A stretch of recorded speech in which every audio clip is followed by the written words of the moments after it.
Thank you for thank you for staying with us. You're still watching The Breakfast on Plus TV Africa, and right now it's time for a hot topic. It's World Wetlands Day, and right now we're just going to be talking about where Nigeria stands on the World Wetland Day.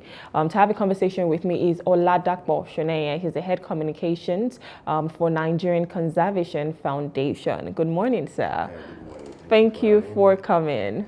Thank you. Okay, so we're talking about the World Wetlands Day, and we're talking about wetlands conservation. So let's just dive right into it. I think people would really need to know what is wetlands, because sometimes you might want to just say, oh, they're like swampy areas or they're riverine areas, but what are wetlands really? And then we start to talk about how to conserve our wetlands. Okay, great. So when we have for easy identification, if we have a piece of land that's covered by shallow water, or you have a place that look as if you walk around the place, you get your feet sink, that's likely wetlands. Ooh, that's okay. an easy. For instance, for Lagos, those who are familiar with Tomiland Bridge, if you are coming in Tomiland Bridge, what the Oronshoki, if you look at that place where we have you see the lagoon, but at the tail of lagoon like that by that bank, that's that place wetland. You discover that they have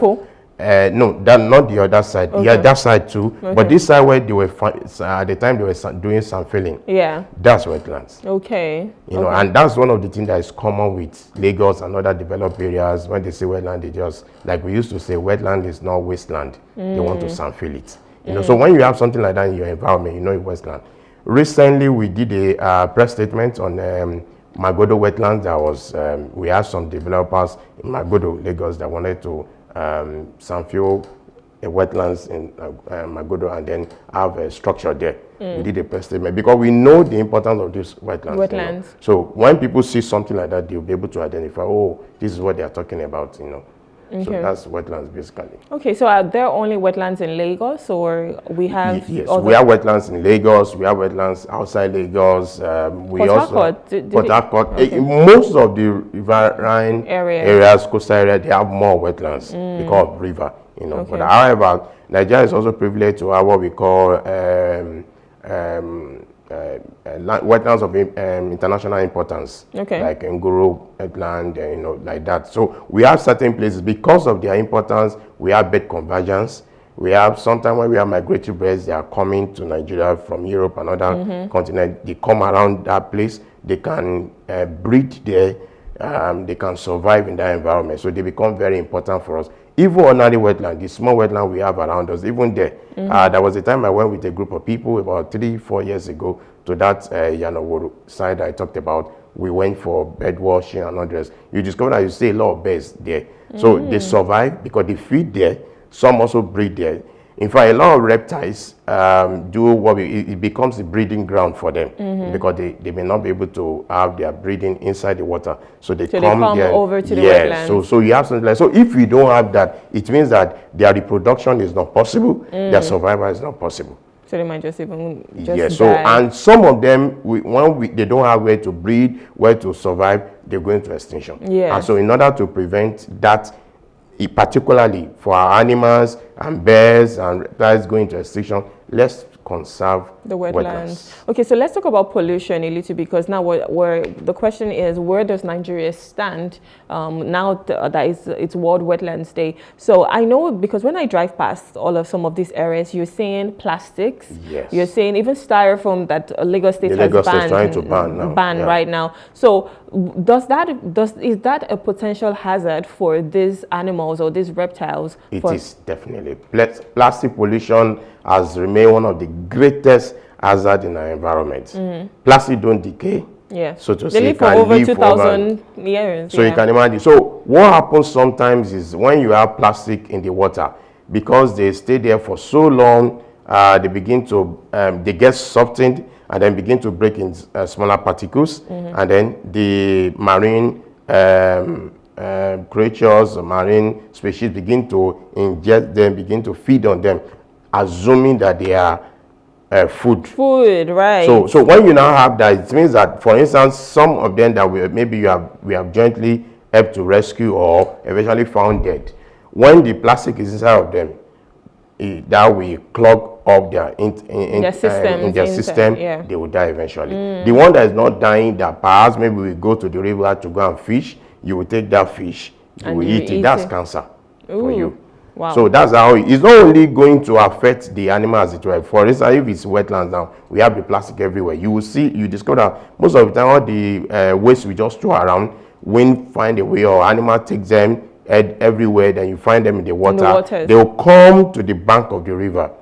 So, or come to wetlands, fill everywhere. So when they are there, because they cover the water surface and the wetland surface, the animals that are surviving them may not be able to survive. There won't be sunlight getting through to them. There will not be air getting through as well, because there's a so blockage. Yes, so we are killing them gradually. You can see what we are losing.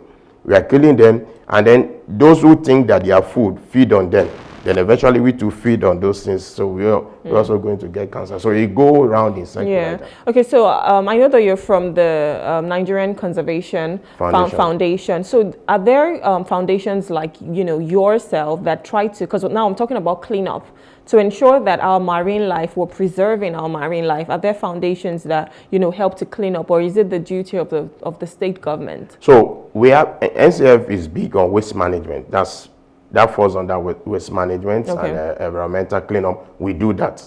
We sometimes we do in partnership with schools. We mobilize schools students to some of those areas to do cleanup. Sometimes we do beach cleanup, environment cleanup, and other. We have a lot of projects. Some has been sponsored with Wando Foundation. So many other organizations are sponsored like that. So we do that. Aside NCF, we have other organizations who are also into cleanup like that. So it's not left for government.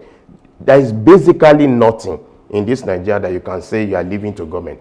Even the policy making that we talk about, some people have to propose to the lawmakers and say, can you look at this? Then they review it before they even pass and it become a bill. Right. So even the implementation, execution, they will still have to use people. There will be foot soldiers that will help them to implement this and other. Nothing is left for government alone, especially in the area of environment. Environment concerns everybody. So you can't leave it and say, let government go and sort it out. Like some people assume, you just wind down their car and then throw things around. Right. Assuming that, for instance, Lagos has Loma, let them go and clean. That's not the job of Loma. The job of Loma is not to clean your own waste. That's not their job.